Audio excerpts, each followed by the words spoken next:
So I know there's a lot of you guys out there trying to counter the meta, and I've got some good news for you. This deck here does exactly that. I was really impressed with the playstyle and the consistency of this particular deck list, and I've got to tell you, this is a deck list that I actually did not design. This is by Lachino, and they actually did a great write-up on Snapman, which I'll link down in the description and in the comment section down below. Full credit for them creating this deck list here, because it is a really good one, and I really like it. And my experience with it was really positive, and it was actually brought to my attention by the community, because they noticed that I was doing a lot of like anti-meta stuff in my builds of the week and stuff. They're like, yeah, Alex, you got to check out this anti-meta mid-range deck that Lachino made on Snapman. So here we are, and I actually thought it was really good. There was a lot of things working for this deck list here. I do like the combination of the Wave She-Hulk naturally. I mean, with Wave, creating a 4-cost card situation does a couple different things. One, it allows you to tempo out the Leech early on turn 4 if that's what you figure you need to do. I know, Leech, wow, but like, listen, the way you counter their Leech is by getting your Leech out first, right? If you Leech their Leech, then hey, they can't Leech you, right? So the Wave allows you to do that, but mainly the reason why you play Wave is if you play Wave on turn 5, you conserve 2 energy, the She-Hulk becomes a 2-cost, and then you're able to play Arrow or Doctor Doom in conjunction with that to allow you to essentially kind of like win a location or two, cause a lot of disruption. It's the Wave She-Hulk and then a big card, either Doctor Doom for 15 tower power across the board, or the Arrow Disruption, which allows you to win games, okay? Generally speaking, if I saw Arrow, She-Hulk, Wave, I tended to snap because I felt like I had a good opportunity to win. One card here that I thought works really well is Sentinel. I often found myself, if I had Sentinel and Lizard in my hand on turn 2, I would play the Sentinel first. That allows me to basically have a choice on turn 4. If I don't want to play like Shang-Chi or a 3-drop, I can play Sentinel and Lizard on turn 4 because they're both 2-drops and Sentinel replicates in your hand. The Iceman's good value. This I don't recommend something like Sunspot because you are running a Killmonger, which counters the Thanos base list. It also counters other Sunspots that are very prevalent. Arrow Shang-Chi counters the Shuris that are very common, and you just have a very good turn 6 play with Doctor Doom, She-Hulk, and of course the Wave combination. So overall, I did find this deck to be pretty damn consistent. It was a good one. It has a lot of answers built in. Mr. Fantastic always feels like a good play. Cosmo isn't really awkward to play around in this deck list at all. It can be much more challenging for your opponent. If they play Lockjaw, you slide the Cosmo underneath. It kind of disables the ability of the stones. Overall, a really cool deck that I think that's worth checking out, and you're going to see in these gameplay highlights here that I did pilot it to some success. I did find it to be a very strong deck, and I like if you join us on Twitch TV, where we have a ton of fun testing new decks and developing new strategies, guys. We'll see you on Twitch, and I hope you enjoy these clips. Starting off with that sweet old Jotunheim.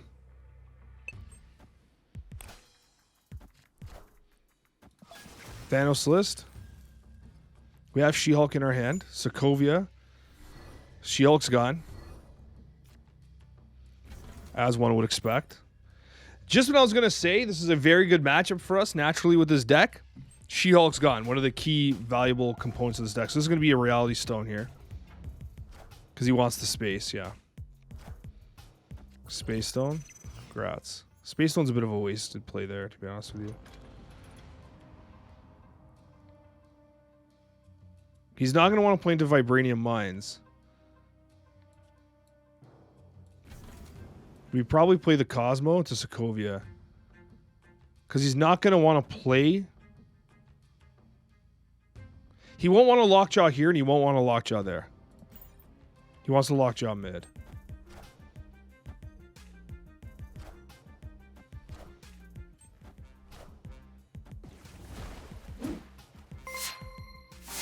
Sandbass, thank you for the 1 month, my friend. Thank you so much for your support. Okay. Imagine pulling Killmonger. What that would feel like. Hey, there he is. So we're going to Doctor Doom here, then we Killmonger. We probably snap on this guy. Killmonger falls into Shang-Chi range. But literally Killmonger completely wipes this guy's board. Probably should have Killmongered now and leeched after. The reason why I say that...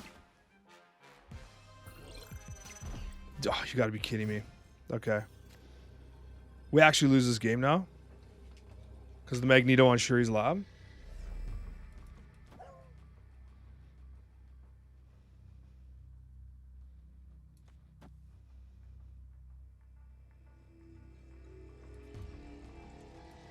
I think we have to do this for 8. Doesn't matter.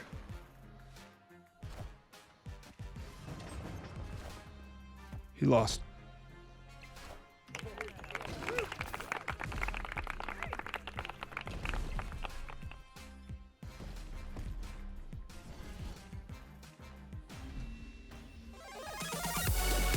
Let's go, gamers!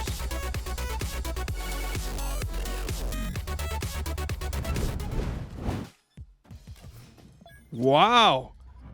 Is this a Hawkeye? Blessed be that Hawkeye. I actually really appreciate that. I respect that Hawkeye play a lot. Really respect that Hawkeye gameplay. Oh. Plays Hawkeye, doesn't actually play into it. That's so sad. I think I leashed this guy. I feel bad saying that, but I think this guy gets leeched. Yeah, he's skipping turns. My God. He's going to hate this. We got to play into Fist Tower to reduce how much can potentially be pulled by like a Magneto. But we are leeching him anyway, but I still think the Fist Tower is a good idea to play into. He will win Washington, D.C. with all his leeched cards. Which is a bit of a thing. There's the Leech, turn 4. Feels gross. There's the Magic. Extends the game for 5 cards that have been dismantled in his hand. It's going to feel pretty rough. He leaves. Yeah. I kind of feel bad, honestly. Like, that's the kind of the problem with Leech. He just played Magic to extend the game. I blasted 5 cards in his hand with Leech on turn 4. Got the Iceman coming out. Quinjet. We have ourselves a Thanos game. We have double Mr. Fantastic. Skipping this turn feels a little bad here. If he skips this turn, it means he has Lockjaw. He plays out Black Cat. Wow. So unfortunately, we're in a situation here where we have to just drop this Killmonger. We have to wipe this Quinjet out, because if we don't wipe the Quinjet out, unfortunately, it's nothing but free real estate, right? So we have to wipe it out. We do not want him having a Quinjet available to him. In this case here, I don't love the idea of playing off tempo, but I think we're going to play the Mr. Fantastic that we got. Move it on over. It gives us an opportunity to play She-Hulk into the vault as well. But he's able to move Black Cat there. This is a question of whether or not we contest this. There's no clean response to this, right? Which is the challenge here. There's no clean response.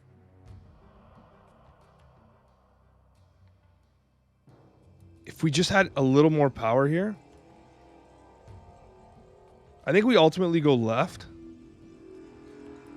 No, we do this. We have to do this. I knew he was going to commit there. I knew he was going to commit there. Of course. It doesn't matter, though. The fact that we're down by 1 is extremely frustrating, but we just pulled Doctor Doom. This is a huge top deck, honestly. We could snap. I think we win, but I'm not going to snap here. I'm going to play on the left side. We are going to snap. We're able to consistently win 3 different lanes. He can trade 1, but he can't trade Vault. And how can he effectively compete in the others with this Mr. Fantastic? I think this is pretty clean.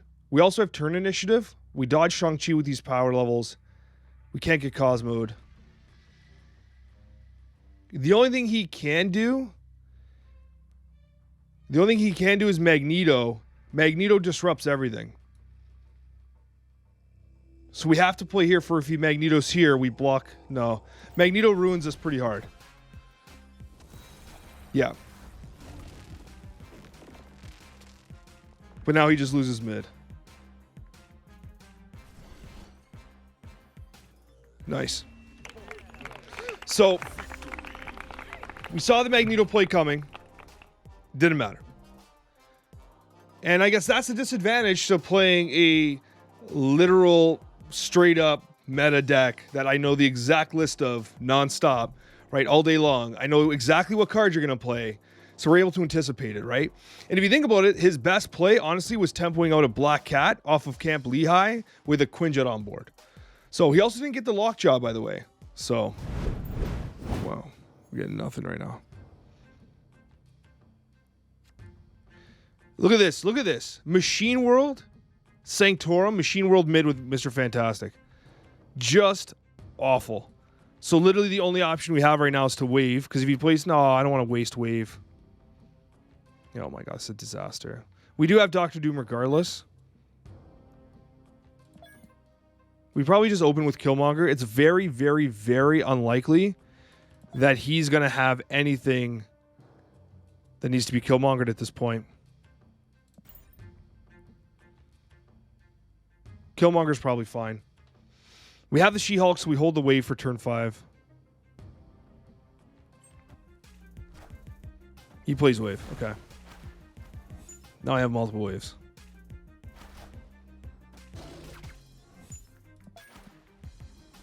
Here's my 1-drop. Nice. Okay. Gave me less than a 1-drop. Thank you. Thank you for that. Really appreciated it. Thanks for coming out. We Doctor Doom. We wave next turn. And then we arrow She-Hulk. We have answers here. We have too many answers here. I can pretty confidently snap here. Now, of course,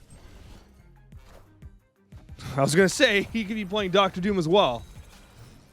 Always a possibility. Always a possibility.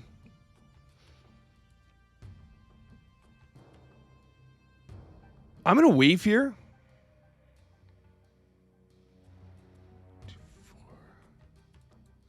It allows us to play Mr. Fantastic She-Hulk. This looks to me like he's going to have a... damn it.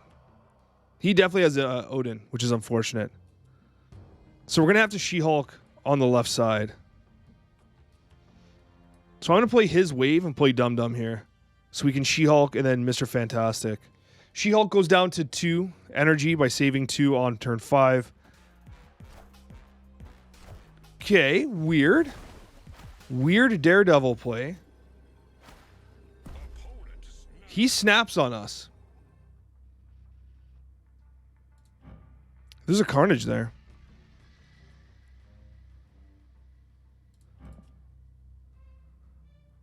There's a Carnage there. It's Mr. Fantastic She-Hulk. We go for 8.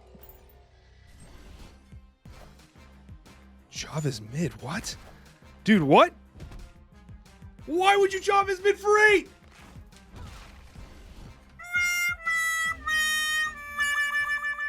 Oh my god, why?